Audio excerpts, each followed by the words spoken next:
Okay, Elise, thank you so much. And the storm is causing plenty of problems in our area. Heavy rain all day turned several roads into rivers in New Jersey, as we showed you before. TV 1055's Jessica Schneider is live in Newark checking out the conditions there. Jessica.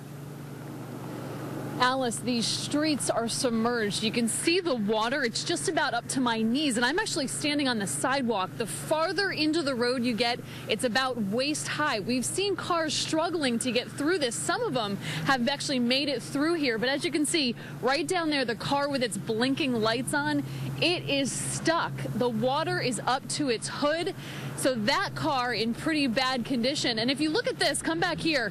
When these cars go through, here's one that's trying to make it through right now and sounds like it's struggling.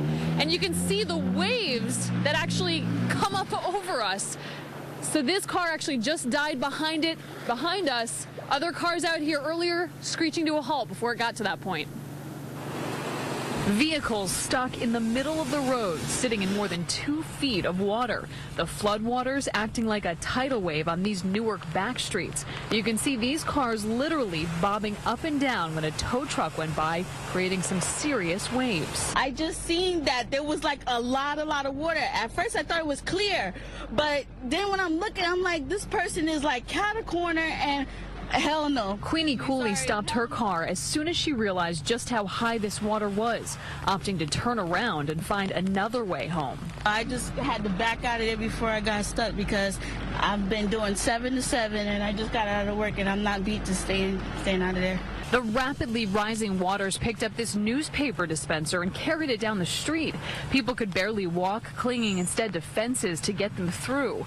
The roads here looking instead like lakes. For April, it's not what it's supposed to be. You got the showers at least, April showers. Yes, but this is a big shower. The last time you saw it this bad was Sandy. Right, correct. Now it seems like this is going to be the same or worse.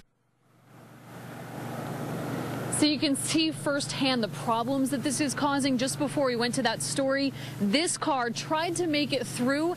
It got stuck. I can't even make it over there because my boots are about knee high and it would be at least up to my waist at that point. We're hoping that person has a cell phone. We're going to go over and check with them as soon as we're off the air here. But the rain is actually starting to pick up now. These floodwaters are not subsiding at all. So a lot of trouble out here. There's another car that's trying to decide at this point whether or not to even make this trek. I would suggest not to because you saw what happened just behind us. So these streets, it's all over like this. I mean, the water is very deep, very dangerous for the drivers out here. We are live for now in Newark, New Jersey. Jessica Schneider, TV 1055. And Jessica, you know, looking at you right now where you're standing, it seems the drivers really can't see the size of that puddle, and maybe the guy who got stuck really had no idea what he was getting himself into. Well, that's the problem. As you heard from my story, the woman we talked to, she sped up to this point and at the last minute realized how deep it was. But now that it's gotten a lot darker, people can't see how deep it is. They can't see the troubles. Oh, boy. And look at this 18-wheeler behind us. I mean, and look at the waves that this thing is causing. Oh, my God, I just got completely soaked. So, I mean, this is an unbelievable scene out here. I mean, look at the waves that are coming up here, and that is part of the problem. Guys like that can make it through, but the smaller cars, they can't, and they can't see how dangerous this actually is. Dick and Alice? Yeah, that truck driver really ought to slow down a bit, and we hope that the driver in that car didn't just get nailed, too. Anyway, Jess, be safe, and we'll be seeing from you a little later in the show, and maybe tonight on our sister station, CBS 2 News at 11. Thanks, Jess.